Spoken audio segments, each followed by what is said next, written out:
Hello दोस्तों।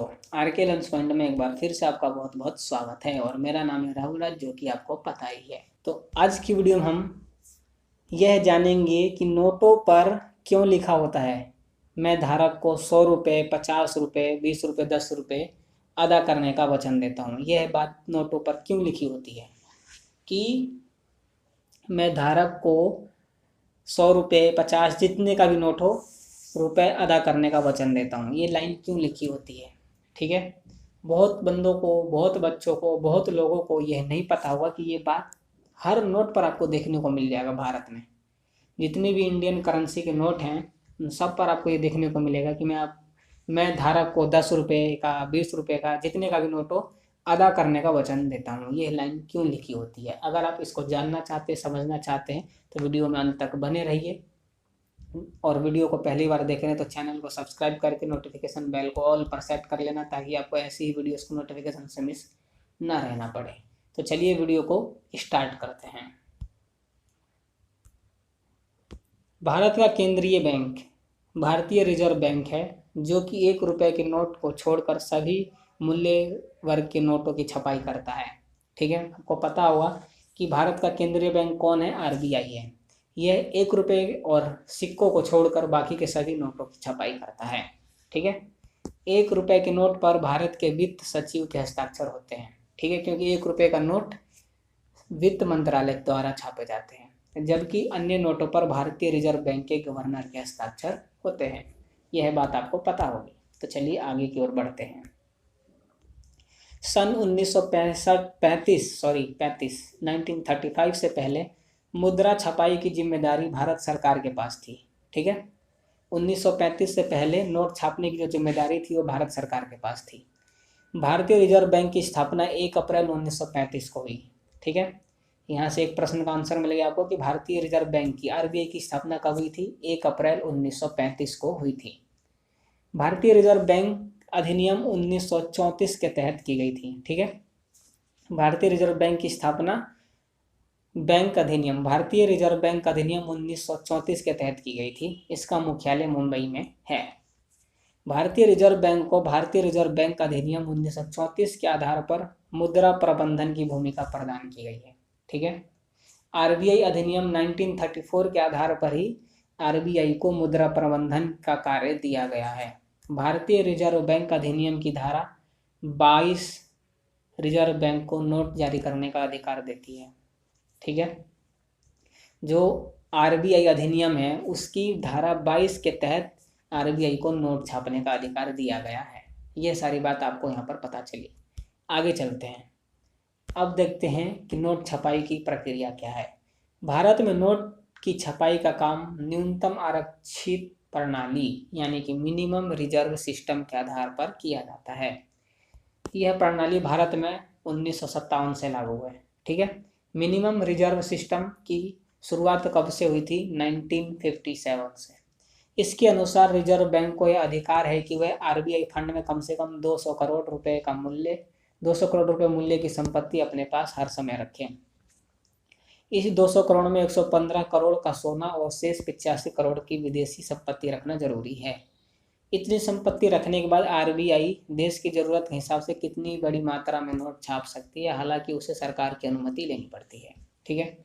इसका कहना यह है कि भारत में नोट छपाई का जो आधार है वो मिनिमम रिजर्व सिस्टम के आधार पर किया जाता है।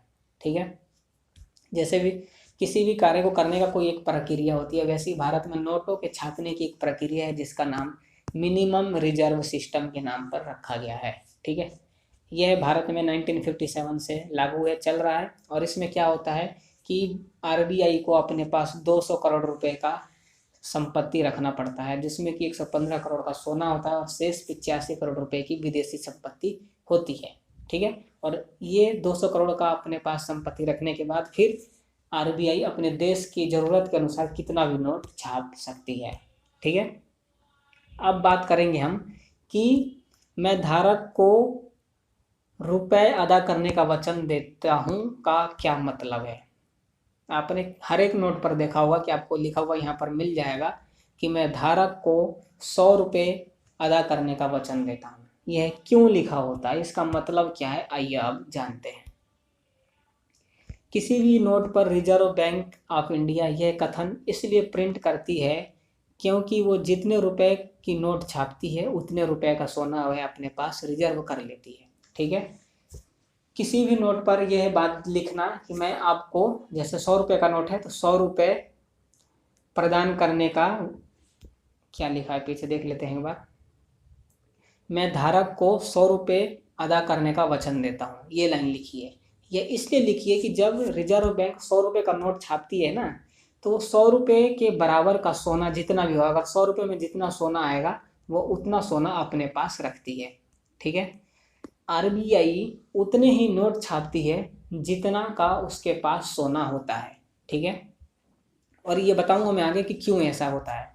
वह धारक को यह विश्वास दिलाने के लिए यह कथन लिखती है कि यदि आपके पास 100 रुपये का नोट है तो इसका मतलब यह है कि रिजर्व बैंक के पास आपके 100 रुपये का सोना रिजर्व है।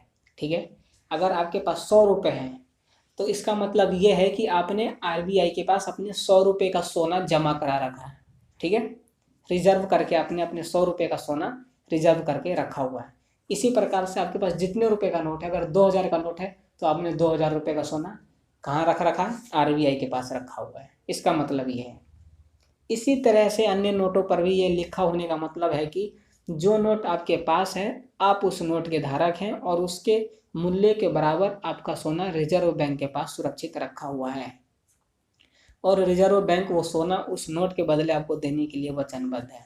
ठीक है, नोट के ऊपर मैं 100 रुपये, 50 रुपये, 2000 रुपये अदा करने का वचन देता हूँ, इसीलिए लिखा होता है कि इस बात से लोगों में विश्वास बना रहे कि हाँ ये नोट है, असली है। ठीक है, क्योंकि अफवाहें बहुत फैलती हैं, आज की दुनिया में अफवाहें बहुत फैलती हैं, तो लोगों को विश्वास दिलाने के लिए ये लाइन लिखी हुई है कि अगर आपके पास 100 रुपये का नोट है तो आपके 100 रुपये का सोना हमारे पास, आपने ये मान लीजिए कि गिरवी रखा हुआ है। ठीक है, हमारे पास रिजर्व कर रखा है। आप जब चाहें 100 रुपये हमारे पास लाकर दे सकते हैं और 100 रुपये के बराबर का सोना आप अपना ले जा सकते हैं। इससे यह होता है कि जो उपभोक्ता होता है उसमें विश्वास बना रहता है कि हाँ ये नकली नहीं है। अगर ये नकली हुआ, अगर कोई दुकानदार इसको लेने से मना कर देता है, कहीं पर अगर ये नोट नहीं चलता है, तो मैं इसको आरबीआई को देकर इसके बराबर का सोना ले सकता हूँ। ठीक है, इससे मनुष्य में क्या होता है, विश्वास बना रहता है। ठीक है, तो ये इसलिए लिखा होता है। अगर मान लीजिए आपके पास 50,000 रुपये हैं, तो 50,000 रुपये हैं, इसका मतलब क्या है कि आपके 50,000 रुपये का जो सोना है वो आरबीआई के पास रिजर्व रखे हुए हैं। ठीक है, एक तरीके से कह सकते हैं कि आपने अपने 50,000 रुपये का सोना आरबीआई के पास डिपॉजिट करवा रखा है, जब चाहे आप वो 50,000 रुपये का सोना जाकर वहाँ से ले सकते हैं। ठीक है, तो ये बात यहाँ पर मैं आशा करता हूँ कि आपको समझ में आ गई होगी। बहुत लोगों को नहीं पता हुआ कि मैं धारक को 50-100 रुपये जितने का भी नोट है अदा करने का वचन देता हूँ, ये लाइन क्यों लिखी होती है। अब आपके सारे कन्फ्यूजन दूर हो गए होंगे कि ये लाइन क्यों लिखी होती है, इससे का क्या मतलब है। ठीक है, ये क्यों लिखती है सरकार, ये सारी बातें आपको यहाँ पर समझ में आ गई होंगी। ठीक है, अगर आ गई हैं, अच्छी लगी है वीडियो तो लाइक कर दीजिएगा, अपने दोस्तों के साथ शेयर भी कीजिएगा, और अगर अभी तक आपने हमारे चैनल को सब्सक्राइब नहीं किया है तो सब्सक्राइब करके बेल को ऑल पर सेट कर लेना, ताकि आपको ऐसी वीडियोस के नोटिफिकेशन से मिस ना रहना पड़े।